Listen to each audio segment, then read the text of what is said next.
To take one jump and leave. That was the plan initially, but the two falls kind of hindered that plan. So I ended up moving back further than I should and overstride, which led to the seven jump. Talk to us about the effort that it needed from you, having this injury from the semifinals, to go out there and perform. Effort.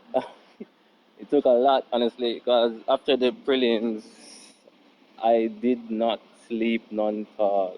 I was up the entire time, icing out and about, going there, going here, doing that, doing what, everything just to fix my knee.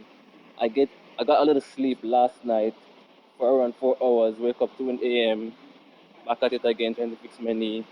And I honestly think that was a mistake I made because as much as the knee needed to fix, my body needed rest as well. And I guess that was a factor. Finally, you must have been discouraged by your support staff not to participate based on the injury. What was it that was coming from them in terms of you participating in the final?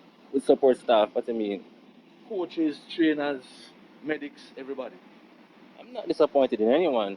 No, I'm not saying they probably would have been discouraging you to perform based on the injury, but you had Oh, the strength of character that you wanted to go oh out there. yeah. There's a lot of talks, I mean, people talking about be careful, I'm fretting and all kind of stuff like that.